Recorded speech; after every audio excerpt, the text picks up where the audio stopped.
ಹಿಂದುತ್ವ ಅಂತ ಅನ್ನೋದು ಅದೊಂದು ಜನವಿರೋಧಿಯಾದ ಅಂಶ ಅಂತ ಆರ್ಕೆ ಹುಡುಗಿಯವ್ರು ಹೇಳಿದ್ರು. ಮಾಧ್ಯಮ ಮಿತ್ರರು ಅದನ್ನು ಕ್ಲಿಯರ್ ಮಾಡ್ಕೊಳ್ಬೇಕು. ಏನಂದ್ರೆ ಹಿಂದುತ್ವ ಅನ್ನೋದು ಭಾರತ ದೇಶದ ಜನತೆ ಅಲ್ಲ, ಸರ್ವ ಜನತೆ ಅಲ್ಲ. ಹಿಂದುತ್ವ ಅನ್ನೋಂಥದ್ದು ಬ್ರಾಹ್ಮಣಶಾಹಿ.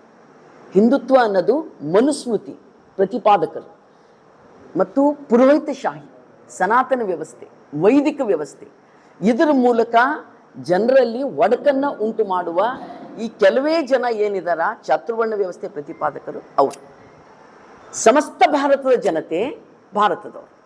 ಅವರು ಹಿಂದೂ ಅನ್ನೋ ಹೆಸರಿನ ಮೂಲಕ ತಮ್ಮ ಹಿಂದುತ್ವ ಮುಚ್ಚಿಟ್ಟು, ತಮ್ಮ ಚತುರ್ವರ್ಣ ಮತ್ತು ಮನುಸ್ಮೃತಿಯ ಪರವಾದ ಅಜೆಂಡಾ ಮುಚ್ಚಿಟ್ಟು ಜನರಿಗೆ ಯಾಮಾರಿಸಲಿಕ್ಕೆ ಹೊಂಟಾರ.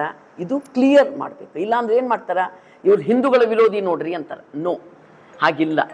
ಬ್ರಾಹ್ಮಣಶಾಹಿ ಅನ್ನೋದು, ಪುರೋಹಿತಶಾಹಿ ಅನ್ನೋದು ಅವ್ರಿಗೆ ಏನು ಮಾಡ್ಲಿಕ್ಕೆ ಹೊಂಟಾರ, ಸಂವಿಧಾನವನ್ನು ಕಿತ್ತಾಕಿ ಮನುಸ್ಮೃತಿಯನ್ನು ತರಲಿಕ್ಕೆ ಹೊಂಟಾರ. ಮನುಸ್ಮೃತಿಯನ್ನು ತರುವ ಸಲುವಾಗಿ ಬಸವಣ್ಣನನ್ನು, ಬಸವಾದಿ ಶರಣರನ್ನು ಬಳಸ್ಕೊಳ್ಳಿಕ್ಕೆ ಹೊಂಟಾರವ್ರು. ನಾವು ಮನೆಗೆ ಹೋದ್ರೆ ಮಜ್ಜಿಗೆ ಕೊಡ್ಲಾರ್ದವರು ಕರೆದು ತುಪ್ಪ ಕೊಡ್ಲತ್ತಾರೆ. ಯಾಕಂತ ಕೇಳಿದ್ರೆ ಬಸವಣ್ಣ ಮತ್ತು ಎಲ್ಲ ಶರಣರು ಮತ್ತು ವಚನ ಸಾಹಿತ್ಯ ಇಡೀ ನಮ್ಮ ಕನ್ನಡ ನಾಡು ಅಷ್ಟೇ ಅಲ್ಲ, ನಮ್ಮ ದೇಶದ ಒಳಗನೆ ಸರ್ವಜನತೆಯ ಸಮಾನತೆಗಾಗಿ ಬಂದಂಥ ಚಳುವಳಿ. ಸಕಲ ಜೀವರಿಗೆ ಲೇಸು ಬಯಸೋದು, ಭೂಮಂಡಲದ ಮೇಲಿರುವಂಥ ಸಕಲ ಜೀವರಿಗೆ ಲೇಸು ಬಯಸುವ ತತ್ವ ಲಿಂಗಾಯತ ತತ್ವ. ಇದನ್ನು ಇವರು ಕನ್ನೇರಿ ಸ್ವಾಮಿಯ ಮೂಲಕ ಕೋಮುವಾದಿಗಳು ಮುಟ್ಟಿ ಮೈಲಿಗೆ ಮಾಡಿ ಕನ್ಫ್ಯೂಷನ್ ಹಿಡಿಸ್ಲಿಕ್ಕೆ ಹೊಂಟಾರೆ. ಮುಟ್ಟಿ ಮೈಲಿಗೆ ಮಾಡೋದು ಅಂತ ಅದನ್ನು ಹುಡುಗಿ ಸರ್ ಅವರು ಹೇಳ್ಯಾರ. ಅವರಿಗೆ ನಾವೊಂದು ಸವಾಲು ಮಾಡ್ತೀವಿ. ನಿಮಗೆ ನಿಜವಾಗ್ಲೂ ಬಸವಣ್ಣ ಮತ್ತು ಶರಣರ ಬಗ್ಗೆ ಗೌರವ, ಪ್ರೀತಿ, ಅಭಿಮಾನ ಅದ ಅಂದ್ರೆ ನೀವು ಎರಡು ವಚನ ಹೇಳಬೇಕು. ಏನು ಹೇಳಬೇಕು? ವೇದಕ್ಕೆ ವರಿಯ ಕಟ್ಟುವೆ, ಶಾಸ್ತ್ರಕ್ಕೆ ನಿಗಳವ ನಿಕ್ಕುವೆ, ತರ್ಕದ ಬೆನ್ನ ಬಾರನೆತ್ತುವೆ ಅನ್ನುವಂಥ ವಚನ ನೀವು ಹೇಳಬೇಕು. ವೇದ ಆಗಮ ಪುರಾಣಗಳೆಂಬ ಕೊಟ್ಟಣವ ಕುಟ್ಟುತ್ತ ನುಚ್ಚು ತೌಡು ಕಾಣಿರೋ ಅಂತ ಹೇಳ್ತಾರೆ.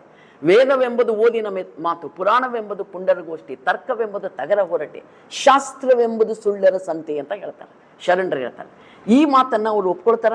ಕನ್ನೇರಿ ಮತ್ತು ಕನ್ನೇರಿ ಸ್ವಾಮಿಯವರ ಹಿಂದೆ ಇರುವಂಥ ಚಾತುರ್ವರ್ಣ ಪ್ರತಿಪಾದಕರು, ಮನುಸ್ಮೃತಿ ಪ್ರತಿಪಾದಕರು ಇದನ್ನು ಒಪ್ಪಿದ್ರ ಅವರು ಮನುಸ್ಮೃತಿಯನ್ನು ಧಿಕ್ಕಾರ ಅಂತ ಹೇಳಿ ಇದು ಮಾಡಬೇಕಾಗ್ತದೆ. ಹಾಗೆ ಮಾಡ್ತಾರ? ಮಾಡಲ್ಲ. ಅವ್ರು ಏನು ಮಾಡ್ಲಿಕ್ಕೆ ಹೊಂಟಾರಂದ್ರೆ ಶರಣಾದಿ ಪ್ರಮಥರನ್ನು, ಬಸವಣ್ಣ ಎಲ್ಲರನ್ನ ಅವರು ಮುಟ್ಟಿ ಮೈಲಿಗೆ ಮಾಡಿ ಇವರು ಹಿಂದುತ್ವ, ಇವರು ಚಾತುರ್ವರ್ಣ, ಇವರು ಮನುಸ್ಮೃತಿ ಪ್ರತಿಪಾದಕರು ಅಂತ ಸುಳ್ಳು ಜನರ ಮಧ್ಯದಲ್ಲಿ ಬಿತ್ತಲಿಕ್ಕೆ ಹೊಂಟಾರೆ. ಹಾಗಾಗಿ ದಯವಿಟ್ಟು ಮಾಧ್ಯಮ ಮಿತ್ರರು ಹಿಂದುತ್ವ ಏನು ಜನವಿರೋಧಿ ಅನ್ನೋ ಅಂಶ ಅದಲ್ಲ, ಅದು ಈ ಅರ್ಥದಲ್ಲಿ ತಗೋಬೇಕು ಅಂತ ನಾನು ವಿನಂತಿಯನ್ನು ಮಾಡ್ತಿದ್ದೀನಿ. ಸೊ ಯಾದಗಿರಿ ಜಿಲ್ಲೆ ಈಗಾಗಲೇ ಎಲ್ಲರೂ ಮಾತಾಡ್ಯಾರ. ಬಸವ ಸಂಸ್ಕೃತಿ ಉತ್ಸವ ಅಂತ ಮಾಡಿದ್ರು ಕರ್ನಾಟಕದೊಳಗೆ. ಅವಾಗ ಭಾಳ ಕೆಟ್ಟದಾಗಿ ಮಾತಾಡಿದ್ರು ಕನ್ನೇರಿ ಸ್ವಾಮಿ. ಏನು ಮಾತಾಡಿದ್ರು ಹುಡುಗಿ ಸರ್? ಎಂಥದ್ದು ನಾಟಕ, ಇವ್ರದ್ದು ನಾಟಕದ ಅಶ್ಲೀಲ ಶಬ್ದಗಳನ್ನು ಬಳಸಿ ಇಡೀ ಆ ಅಭಿಯಾನ ಬಸವ ತಾಲಿಬಾನಿ ಅಂತ ಹೇಳಿದ್ರು, ಅಶ್ಲೀಲ ಶಬ್ದ ಬಳಸಿದ್ರು, ಇವ್ರದೊಂದು ನಾಟಕ ಮಾಡ್ಲಿಕ್ಕೆ ಹೊಂಟಾರ ಅಂತ ಮಾತಾಡಿದ್ರು ಆ ಕನ್ನೇರಿ ಸ್ವಾಮಿ. ಸಾಣೆಹಳ್ಳಿ ಸ್ವಾಮಿಯಂತಹ ಅತ್ಯಂತ ಬಸವವಾದಿ ಸ್ವಾಮಿಗಳೆಲ್ಲ ಸೇರಿಕೊಂಡು ಕರ್ನಾಟಕ ರಾಜ್ಯದೊಳಗ ಬಸವ ತತ್ವ ಪ್ರಚಾರಕ್ಕೆ ಹೊಂಟ್ರ. ಇದ್ರ ವಿರುದ್ಧ ಮಾತಾಡಿದಂಥ ಕನ್ನೇರಿ ಸ್ವಾಮಿ ನಮ್ಮ ಈ ನಾಡು, ಗಿರಿಯ ನಾಡು ಯಾದಗಿರಿಗೆ ಬಂದು ಅದು ಹಿಂದೂ ಶರಣರ ಸಮಾವೇಶ, ಶರಣ ಸಮಾವೇಶ ಮಾಡ್ಲಿಕ್ಕೆ ಬರ್ತಾರೆ ಅಂದ್ರೆ ಅದು ಇಡೀ ಯಾದಗಿರಿ ಜಿಲ್ಲೆ ಮಾತ್ರ ಅಲ್ಲ, ಕರ್ನಾಟಕವೇ ಇದನ್ನು ಇವತ್ತು ವಿರೋಧ ಮಾಡ್ಲತ್ತದೆ. ಹಾಗಾಗಿ ಜಿಲ್ಲಾ ಆಡಳಿತ ಎಚ್ಚೆತ್ಕೋಬೇಕು. ಮತ್ತು ರಾಜ್ಯದ ಮಿನಿಸ್ಟರ್ ಇಲ್ಲೇನಿದಾರ, ಈ ಚುನಾವಣೆಯಲ್ಲಿ ಆಯ್ಕೆಯಾಗಿ ಬಂದವರು, ಅವ್ರದ್ದೇ ಸರ್ಕಾರ ಸಾಂಸ್ಕೃತಿಕ ನಾಯಕ ಬಸವಣ್ಣ ಅಂಥೇಳಿ ಅವರೇ ವಿಕೃತಿ ಮಾಡಲಿಕ್ಕೆ ಆಸ್ಪದ ಕೊಡ್ತಾರಾ?